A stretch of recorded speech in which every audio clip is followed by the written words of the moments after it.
मी एवढ्यासाठी उभं राहिलो की तुम्ही सकाळपासून या उन्हात हालत फिरता. छत्रपती शिवाजी महाराज, परमपूज्य डॉक्टर बाबासाहेब आंबेडकर, सावित्रीबाई फुले, प्रबोधनकार ठाकरे, सन्मान्य बाळासाहेब ठाकरे यांना अभिवादन करतो. व्यासपीठावरील माझे जुने सहकारी, माझे मित्र, शिवसेनेचे नेते संजयजी राऊत, ज्यांचं आपण मार्गदर्शन ऐकणार आहात.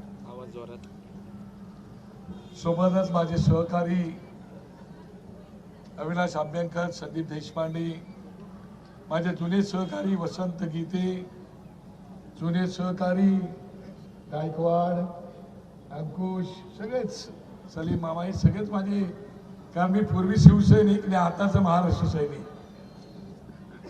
कसं आहे माहितीये ना, रक्ताचं आणि भक्ताचं नातं कधी संपलं जात नाही.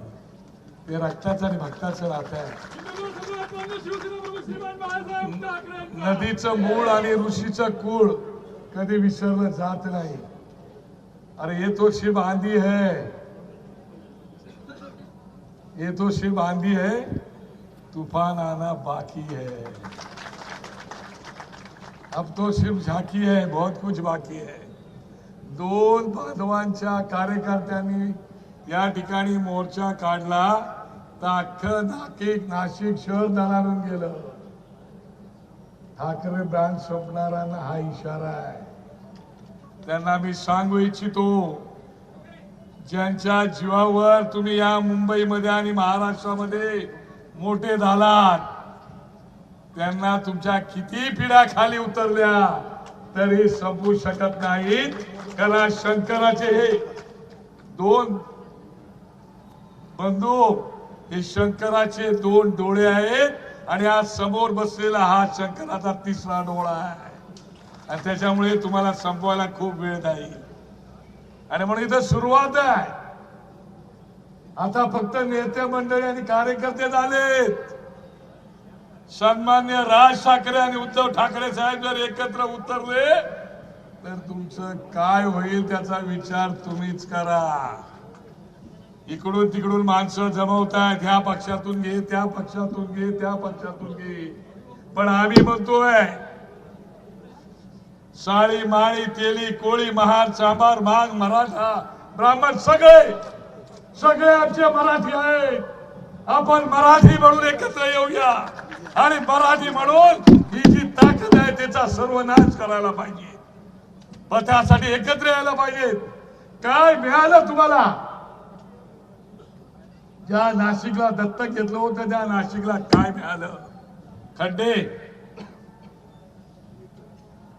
खड्डे मिळाले, कायदा सुव्यवस्था रसातळाला गेले, एमडी सारखे ड्रग्स कॉलेजच्या आजूबाजूला टपरीवर मिळायला लागले. दिले काय ते सांगा. या ठिकाणी आदिवासीची ती मुलं मोर्चाला कित्येक दिवस बसलेत. अरे दिलेत काय ते सांगा. केंद्रात तुमचं सरकार, गल्लीत तुमचं सरकार, आणि म्हणून या नाशिककरांनी तुमच्यावरती विश्वास टाकला की काहीतरी आमचं होईल. पण उत्तम प्रकारचे असणारे प्रकल्प बंद केले आणि लोकांच्या तोंडाला पानं पुसायचं काम तुम्ही केलेलं आहे. आणि म्हणून माझं म्हणणं आहे, तुम्ही आता जागे व्हा.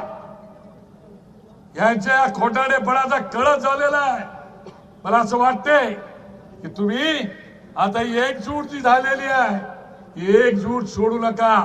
एकत्रितपणे लढा देणं गरजेचं आहे. दोघे भाऊ तर लढतातच आहेत, पण आपण समाज म्हणून आज केवळ मनसे आणि शिवसेना गटाची लोक एकत्र नाहीत, संपूर्ण नाशिक शहरातील जनता सुद्धा आपल्या समोर दिसते. आणि म्हणूनच मी राज्याच्या मुख्यमंत्र्यांना विनंती करतोय, एबीपी माझाची एक टायटल आहे ना, उघडे डोळा बघा नीट, उघडे डोळे बघा नीट. मला असं वाटतं या ठिकाणी असणारा जो मीडिया आहे, या मीडियाने सुद्धा यांची जी काही चाललेली गोष्टी आहेत त्या उघड आणण्याची आवश्यकता आहे. आणि ट्रॅप सारखी प्रकरणे या राज्यामध्ये घडतायत, त्या नाशिक शहरात घडतायत. अहो तुम्हाला लाज नाही? आमच्या नाशिकच्या लोकांच्या माना शर्मेने गेला, त्याचं काय करणार? त्याचं काय करणार ते सांगा. नाशिकच्या लोकांच्या जीवाला काय वेदना झाल्या असतील, ज्या श्रीरामप्रभूंच्या पदस्पर्शाने पावन झालेली ही भूमी आहे, एक वची एक पत्नी बोलणारा असणारा आमचा राम प्रभू त्यांच्या या नाशिक मध्ये हनी ट्रॅप होतो आणि त्या प्रकरणाला तुम्ही काहीच करत नाही, सगळं प्रकरण दाबलं जातं. काय चाललंय? मला असं वाटतं की तुम्ही सगळे एकत्रितपणे हा लढा लढलो पाहिजे, आपण एकत्रितपणे आलो पाहिजे आणि म्हणून जाताना एकच घोषणा दिली पाहिजे, हम सब एक है, हम सब हम सब.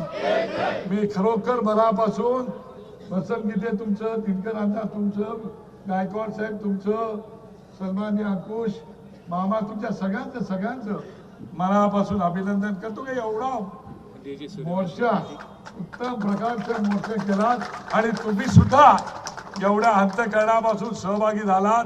या मोर्चाची नोंद राज्य सरकारला घ्यावीच लागेल, कारण ही आता सुरुवात आहे.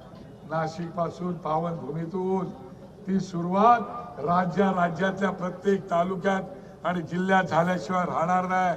आणि म्हणून तुम्हाला मनापासून शुभेच्छा देताना मला आनंद वाटतोय की एकजूट अशीच तुमची कायम ठेवा. तुमच्या या एकजुटीला दृश्य लागू देऊ नका. धन्यवाद. जय हिंद, जय महाराष्ट्र. एबीपी माझा, उघडा डोळे बघा नीट.